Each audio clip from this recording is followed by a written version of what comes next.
Welcome to Wrestling with Heart, a podcast looking at pro wrestlers giving back to their community.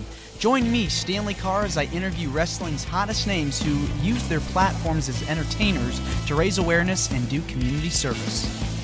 Hello and welcome to another edition of Wrestling with Heart. This is the show where we talk with professional wrestlers and professional wrestling personalities about their lives in and outside of the ring, as well as doing acts of charity work, community service, volunteering, and spreading positivity. We're all about the positive vibes here on the show, and with me today, I've got a very special guest. He is a wrestler and trainer at the Texas Wrestling Academy. Pleased to welcome the one and only Rudy Gonzalez to the show. Welcome, Rudy, to Wrestling with Heart. How you doing? Good. Thank you for coming on. Yes, sir. All right. So you grew up in San Antonio, Texas. Tell me about your childhood and upbringing. Sure, man. I've lived here all my life. Uh, my dad worked as a structural engineer, civil service. My mom was a stay-at-home mom. We weren't poor growing up. We weren't rich either. But I mean, we made, my dad made enough money to take care of us. We never starved or nothing like that. Um, just stuff normal kids do. I got into little league football and I got into track and baseball, and I hated baseball. I was pretty good at track and I was pretty good in football, and went to a private school, except for 1 year of my education, but mainly went to a Catholic school. So and that was cool. The 1 year I went to the I went through the public school system. Um, that sucked, and it was a different environment stuff. And then um, I have three other brothers and a sister, but once I got older and I started making my own decisions. My parents were like every other parent; they want the best for their son and what have you, and I decided to get into pro wrestling, and so not out of anything other than my dad just wanted to teach me a lesson. Once I told him that I was going to get into the wrestling business, um, he said, "Okay, you got to move out," and so I did, and uh, I struggled like every other wrestling guy you'll ever talk to. In the beginning of their career, they struggled, and I went in through the Southwest Wrestling promotion, and when I talked to Joe Blanchard about getting into the wrestling business, he gave me every doom and gloom story. You're going to starve. You're not going to have any stable relationships. You're going to miss anniversaries, birthdays, stuff like that. You're not going to have a real home. You're going to move all the time, and for the most part, he was right. And it was tough, but being hard headed like I am, I just stuck it out, and one thing led to another, which led to another, which led to another, and 40 years later, here I am, you know. Yeah, still making it. Were you a fan growing up? No, I wasn't. My dad took me. I talked to somebody about this the other day. Like obviously, I run the Texas Wrestling Academy. I run a wrestling school, Mm-hmm. and all the kids that come through the school are all fans of Goldberg, Sting, Undertaker, HBK, da da da da da da da. And I wasn't. My dad took me to a couple of wrestling shows when I was younger, and uh, just didn't appeal to me. I Wrestling was the furthest thing from my mind. Um, Growing up, I was going to be a high school football coach, and I had the whole thing planned out. I was going to go to college, get a degree in physical education, learn. As I was growing up, I listened to my coaches and stuff like that, and they all had pretty much the same mindset. Suck it up and whatever, Mm-hmm. and learning plays and offensive schemes and stuff like that. And then so that's what I want to do when I grew up. And so here I am older and I'm still a coach, but just not in football. I got into wrestling. Yeah, it definitely seemed like you had the passion for athletics and the training process, like you had just described a bit ago. It was doom and gloom. It was hard to break in, Sure, tough. What was it sure. like for you starting out? So again, I broke in during the time when that kayfabe thing was really big. Hmm. So in the beginning, a lot of the wrestling guys, Hmm. I'm not going to say they rejected me, but they just made it hard, and not really hard where anything physical. It was just ignoring me or uh giving me the cold shoulder on stuff and making me really feel like I'm not part of the group, which I wasn't. Um, I heard kayfabe a lot when I walked around guys, and I never knew what that meant. Um, but again, I stuck it out, and guys saw that, and so slowly but surely they started like warming up to me, and I remember like after maybe I'd been with the company for maybe a month, may have been a little bit less. I was sitting in we had set the ring up, and we're in like a little bar. It wasn't a bar, it was like a like a rodeo arena some type. Yeah. And so Gino Hernandez walks up, and I see him in the corner of my eye, and so I'm like, this dude never talks to me, so I'm just gonna sit here, mind my own business. And so he sits next to me, puts his hand on my knee, and he says, "What's up?" And that was he. Gino was the first person to open up and acknowledge me. You know what I mean? Like, hey, how's it going? That actually wanted to know me. And so I'm like, hey, nothing much. He goes, how, was it hard putting the ring up? And I was like, not really. And he was like, yeah, I guess he used to put the ring up for Paul Bosch years ago with Tom Pritchard. Mhm. So he was like, yeah, I remember we used to do this and this, and you got to do this correctly, otherwise this ain't going to be tight enough or whatever. And we talked for a little while, and then after that, slowly but surely, guys started coming up and you know starting discussion with me. Yeah, definitely. There's a lot of camaraderie in the wrestling business. You don't really hear as much about it as the negative stuff, and we always try to strive for the positive stuff to talk about here on the podcast. But Sure. definitely, once you started getting into it and you start meeting everyone, I mean, you had to have spent a lot of time on the road with a lot of these guys, getting to know them. So back in the day, you had to do this thing called pay your dues. So part of my paying my dues was driving guys around, and I didn't care.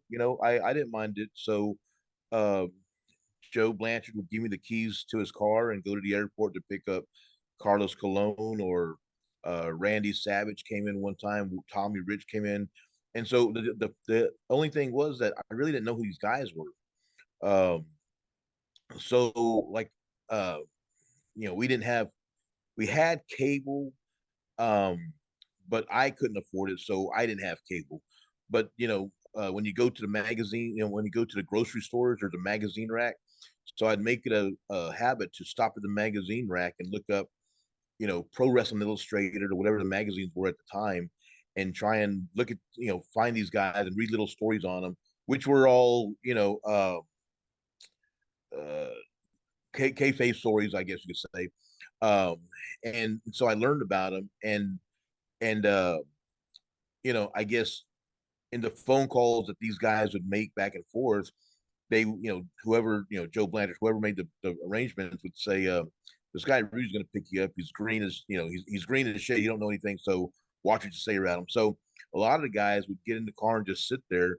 But like guys like Carlos, like Tommy Rich, they would open up right away and, hey, how's it going, brother? And, that type of stuff.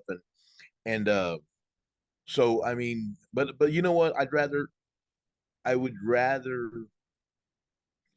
rather have grown up that way than sit there and say, hey man, hey Tommy Rich, oh my God, I can't believe, because one, that wasn't me, but two, also, you just kind of like, to me, it's kind of like taking a step backwards.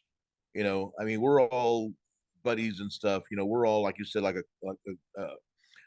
like a little brotherhood and stuff. You Hmm. know, I don't never go to my brother and say, hey man, I'm glad I'm eating breakfast with you. You know, that type. It's we're all one and the same. You know, at the same level. Even though I was just starting. I'm one of those guys. You Sure. know, and as long as I treat them with respect, they treat me with respect. And I was never bullied by anybody. I was always treated fairly. I was always treated, like I should be treated, like a green guy that was just learning the ropes. And you got better. You started improving and eventually started wrestling, having matches. Who are some of your favorite opponents to work with over the course of your career? So back when I started, I was just happy to get in the ring with anybody. Um, so again, back in the day, back when I was a kid, there was like a group of 10 of us that would train in the ring in the afternoons and stuff. Some of the guys would show up like Chavo, Manny Fernandez, Tony Falk, Bobby Fulton. Some of the guys would Eric Embry was one that would be there all Ken Timms. Um, and so that's how they would judge you is they would they'd get in the ring with you and do stuff or whatever. And so if there was an opening, then someone would say, hey, if you're not busy Thursday, we could use you, and so that's how I got work. So I was doing that, and my first match was my job on Monday nights. We would do TV on Mondays, so my job was to ring the bell, and so 7:45, man, the match started at 8 o'clock, I believe. So 7:45 or so, I'm standing there by the ring, getting ready to ring the bell, and Al Perez walks up to me and he says, hey, what size shoes you got? And I'm like, I wear 10 and a half. And he says, what size shorts do you wear? And I said, medium. He goes, come on, let's go. And I was like, what? He goes, let's go. So he takes me to the back, the dressing room area, and all the guys are changing and stuff. And so Luke Williams, one of the sheep herders, he asked me what size shoes you wear. And I said 10 and a half. He said, what size shorts you wear? I said medium. He goes, anybody have a pair of extra medium trunks that Rudy could wear? And I'm thinking to myself, like, what? And then so Bobby Fulton threw a pair of wrestling trunks at me. And then he said, anybody have an extra pair of wrestling boots, size 10 and a half that Rudy can wear? And so Eric Embry gave me a pair of extra wrestling boots he had.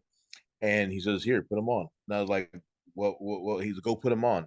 So I went to the side, put everything on, and everything happened just so fast. It was like I had my stuff on.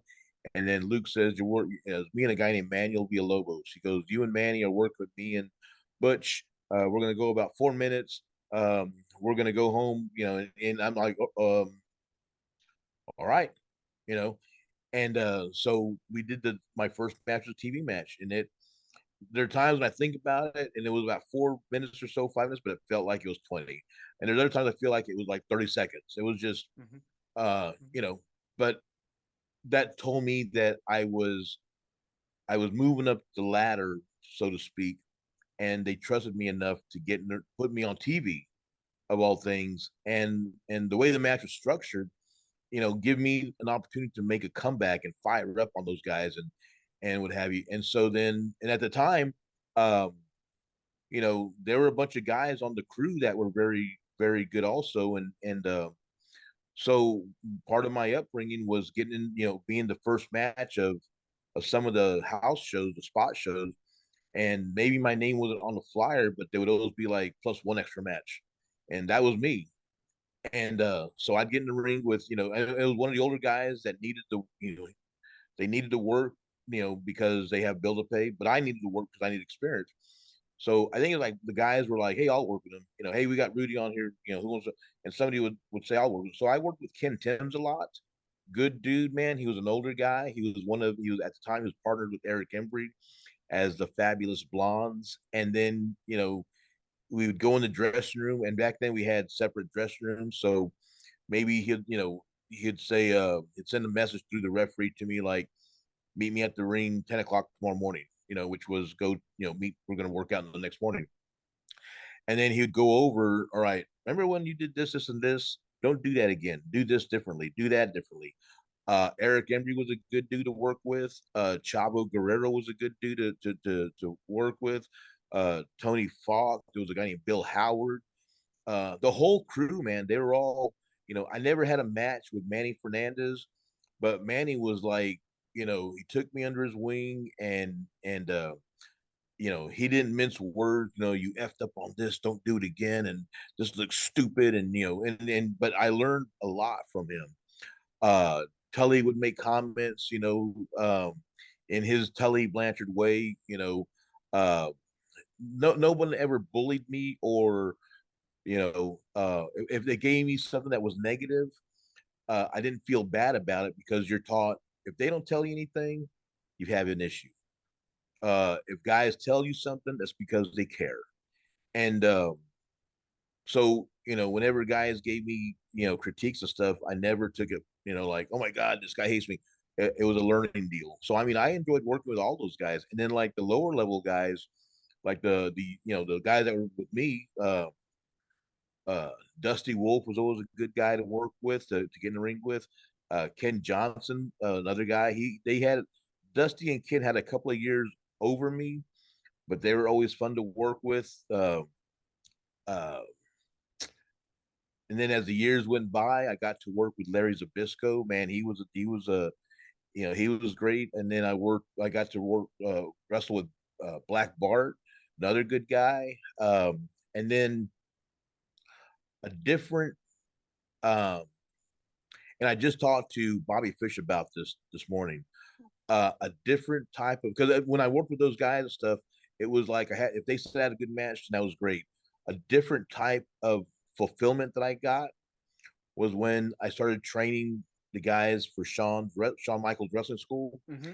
and I would get in the ring with Brian Danielson or Brian Kendrick or Lance Cade or Ruben Cruz or any of the guy Matt Bentley, any of the guys that I trained, and I would get in the ring with them. And those guys, now I'm not saying because they were my guys, I'm saying it because they actually did well, and being able to get in the ring with them and and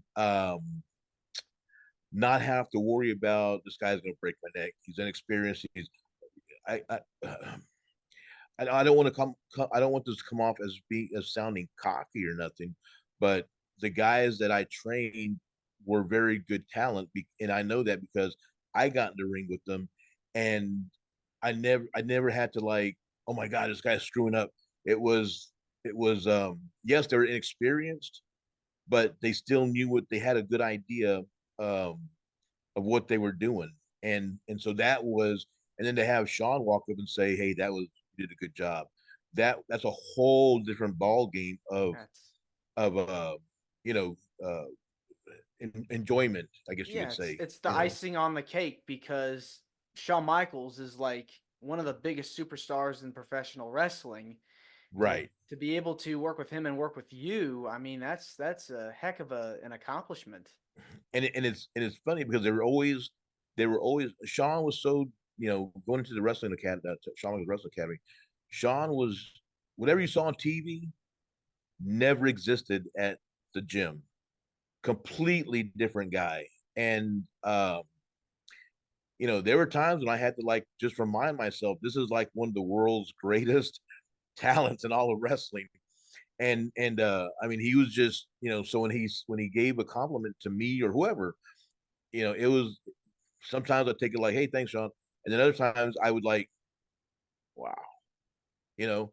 And even today, like I'll go to the performance center and we'll sit and talk, and he'll and I don't think he's blowing smoke up my rear or anything. I think you again, not being cocky or nothing or whatever, but I just think he's being honest. He's like, your training method is great and you would be a great fit here, and I appreciate everything you do, and you did a great job with the school. I want you to do the same thing here. And so, and I walk off like, wow, the not only one of the one of the greatest performers in our business, but now one of the head guys of the company is saying this. So I mean, there's a lot of different guys that I enjoyed getting in the ring with, but I guess uh, you know, long story short, I guess to put it all in a nutshell, the guys that I trained and was able to get in the ring with, and then watch them grow later on, and know that I laid the foundation down for them. You know, those were my best, my most fun guys or whatever to work with, get in the ring with. Yeah, I mean that's definitely sounds rewarding and fulfilling to see because those were your kids essentially. Exact, You helped them, exactly. get to the level of where they ended up being, and they became a lot of them became champions, soon to be Hall of Famers. Right. List could go on and on, but man, that is awesome. And to go back to the Performance Center with Shawn Michaels in NXT and what he's been able to do, it's just it's phenomenal. It Right. really, really is. Let's switch gears and talk about the stuff you've done outside of wrestling. You've done a lot of charity work, a lot of things in your community. What kind of organizations have you partnered up with and charity work that you've been involved with over the years? Through wrestling, um, I have a platform, and it's like a hot deal today, and it has been for a while.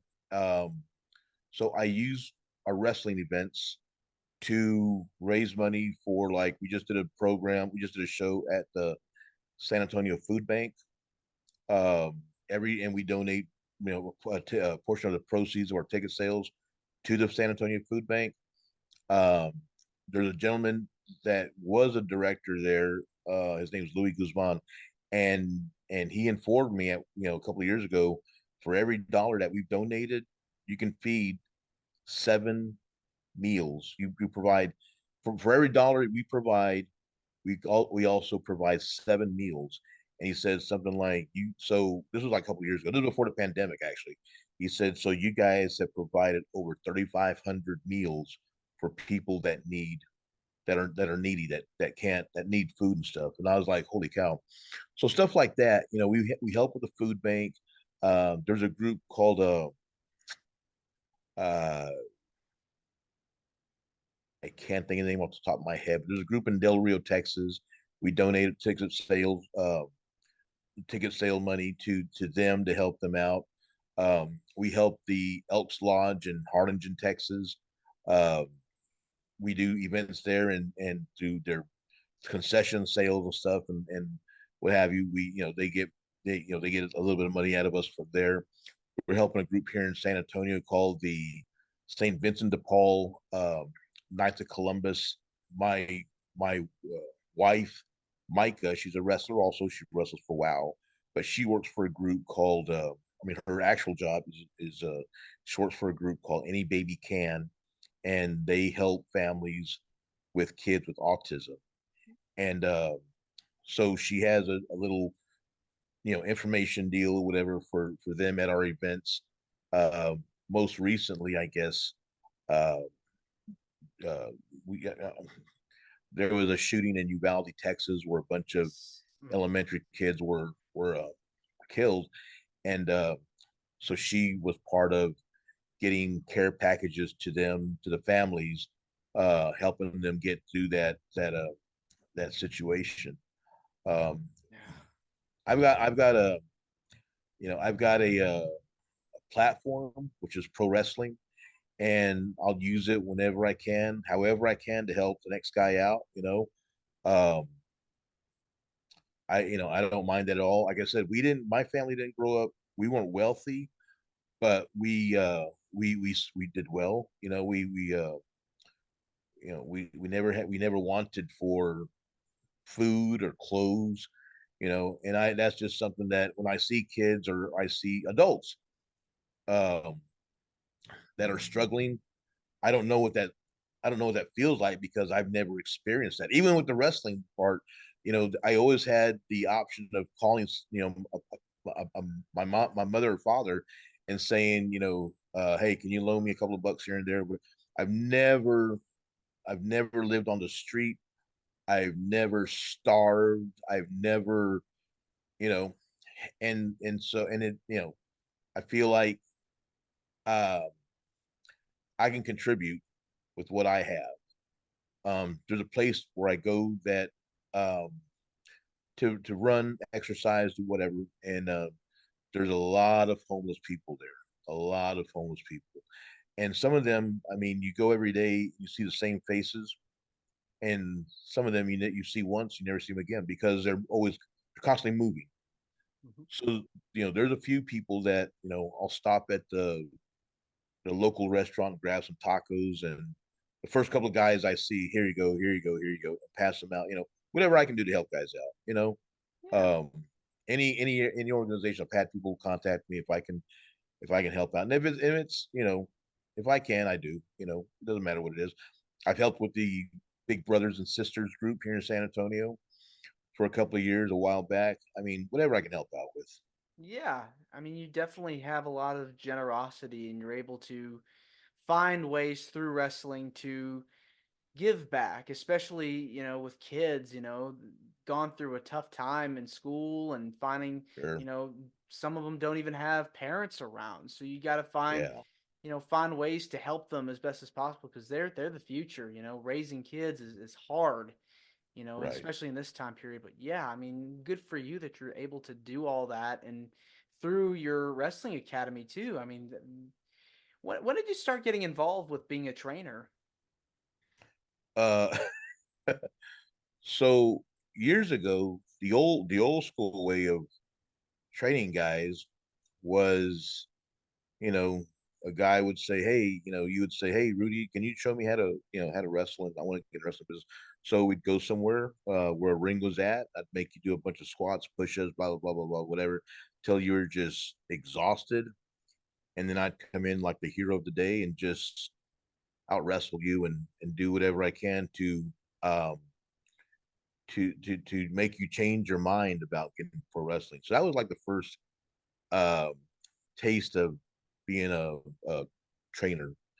Um, and then Shawn called, and me and Shawn weren't buddies. We weren't, nothing like that. When he called me, we saw each other in the corridors of the arenas that I would go and do enhancement stuff, whatever. And Shawn was the big wrestling star guy, and we'd walk by each other and, hey, what's up? How's it going? And that was it. Um, when Shawn went to start his school, he hired Jose Lothario and this guy Ken Johnson to run the school, and and out of nowhere, and I had honestly I quit the business. I had I had my last straw. I was done. I wasn't happy with the payday that I received, and that's it. I was done. Um, and as luck would have it, that was a Saturday.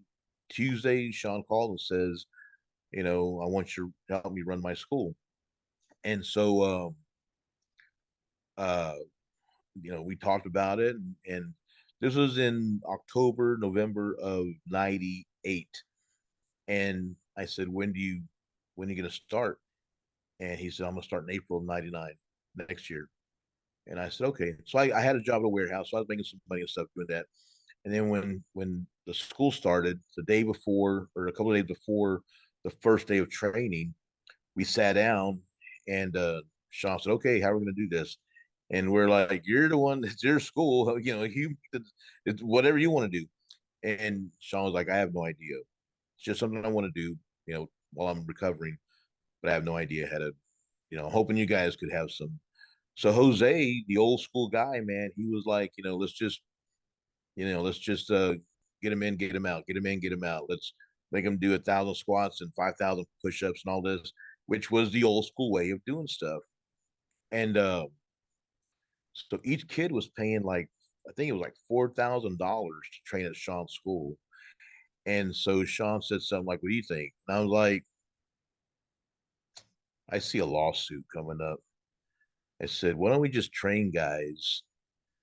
Because when I was breaking in, like I said before, nobody ever abused me. Nobody ever took advantage of me. I never got an accidental elbow in the face or anything.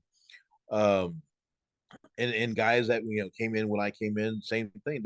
But guys like Ken Timms and these guys would just make them do push-ups, push-ups, push-ups, run the ropes, take bumps, squats, rolls. I mean, just until guys on their own,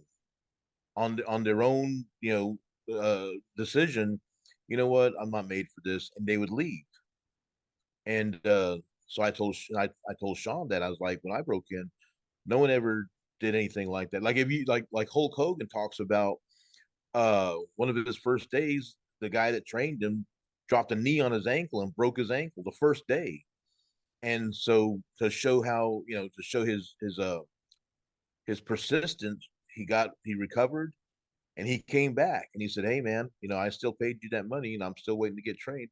So the guy knew, this guy is legit. So he trained him.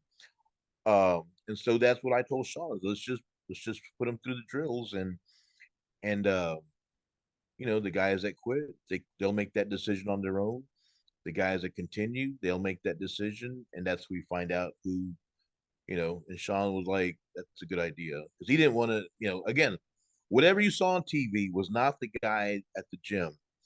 So Shawn was like, "You're right. I don't want anybody getting hurt here either. So yeah, let's do that." Which didn't make Jose Lothario happy because that was, he had a whole different mindset, and so that meant we really had to train guys. So like if you ever look at some old pictures and stuff, um, there you'll see me in the ring doing stuff because you know you opened your big mouth, so you get in the ring with them. And so Jose and Ken would get in the ring also, but Jose would stand outside the ring with Shawn. Shawn couldn't do anything because he had just got out of surgery. Yeah, that was when And he Jose broke was his back. older anyway. Yeah, exactly. And Jose was older anyway, so he sat out of the ring. So you'll see pictures of me taking bumps. There's pictures of me running the ropes. There's pictures of me in the ring, hands on, whatever, doing stuff. And so that's what we did, man. We just we treated the guys. It was a Shawn Michaels Wrestling Academy. It wasn't the Shawn Michaels dungeon. It was we weren't Stu. None of us were Stu Hart or anything like that.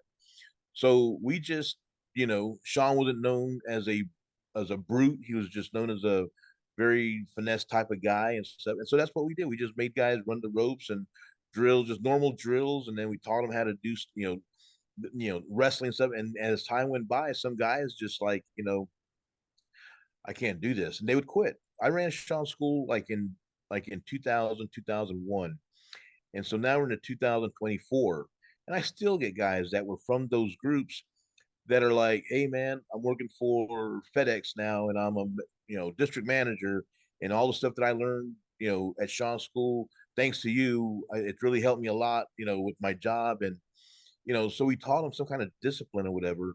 I get guys today that call or email me or send me a message.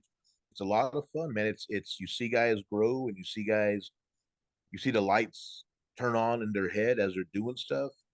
Um, and then when I have guys like we just had a clinic with Bobby Fish yesterday, and that went really well. Um, you see guys, I don't know who Bobby Fish is. I don't associate with them. The first time I actually met him was yesterday, but he's repeating the same things that I'm telling them.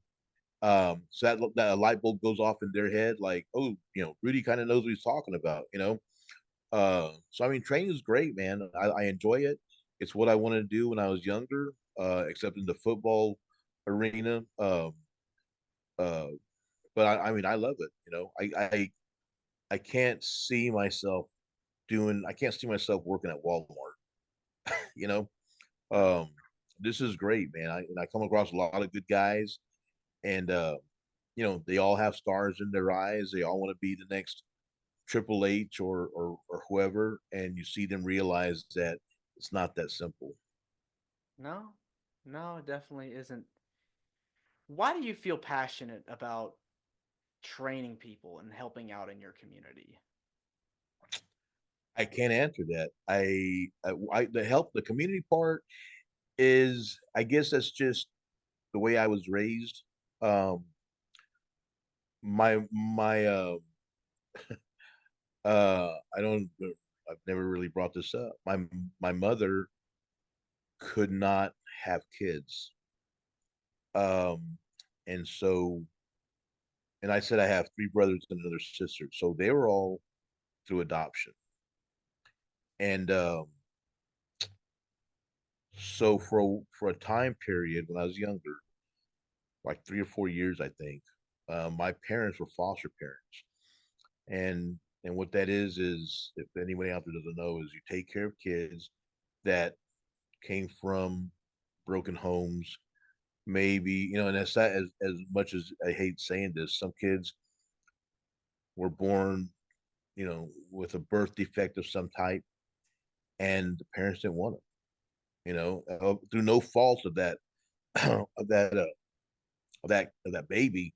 The parents didn't want them. Like, we had several kids that came through with the cleft lip thing, where their lip is attached, and the mom and dad rejected them.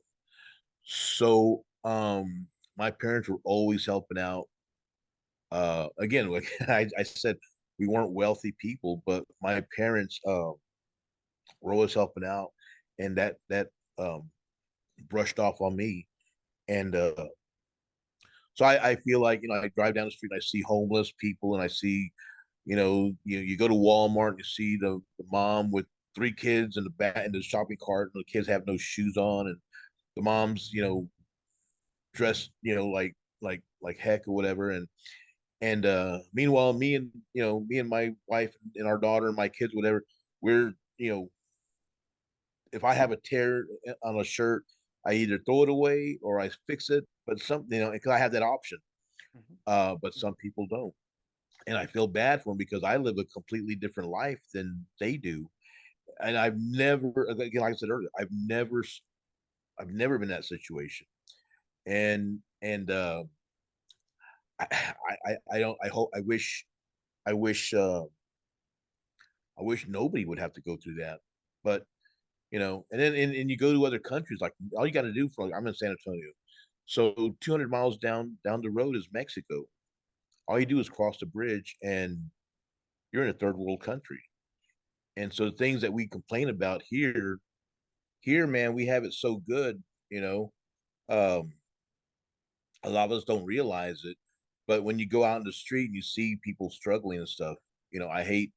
I immediately think back to, man, I complain about, man, I wish this, I wish that.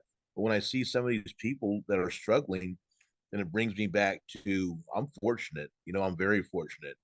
Um, Especially with the with the lack of education that I have, and the route that I took. Some of these people that are out there, I'm sure they're good people, just bad break here and there. And so whatever I can, man, again, like I said, I credit my upbringing. Whenever I can, I'll try and help somebody out. I don't have a problem with that at all. Yeah, I mean, that's what you got to do, pay it forward for the next generation. Sure, exactly, exactly. Well, Rudy, this has been wonderful getting the chance to speak with you, and it means a lot to me and my listeners and viewers that are watching this on YouTube. So I just want to say thank you for coming on the show. Where can people Hey, find more about you? I'm on Facebook, Rudy Boy Gonzalez, Rudy Gonzalez. I'm on Instagram under Texas Wrestling Academy or Texas Wrestling, and then on the X or Twitter or whatever it's called, um, under Texas Wrestling Academy also. Um, but let me just throw this in here real quick, man. It's great that you have the platform that you do, and doing what you're doing, and making, bringing the awareness out that, we all live in these, in the times that are unpredictable and tough. And sometimes we forget that, there's other things going on out there, and you bring awareness to that. I really, I enjoyed doing this, man. I really did. I appreciate hearing that. It means a lot to me. Thank you so much again. Yes, And you're sir. You and take. you're and you're more than Oh, welcome you're more than welcome to come back on the show too. thank you. I appreciate it, Stanley. Uh, All right. Take care. All right. Thank you. Bye-bye. This is Wrestling with Heart. I hope you found this podcast to be informative and entertaining. If you did, please hit the subscribe button and look out for the next edition.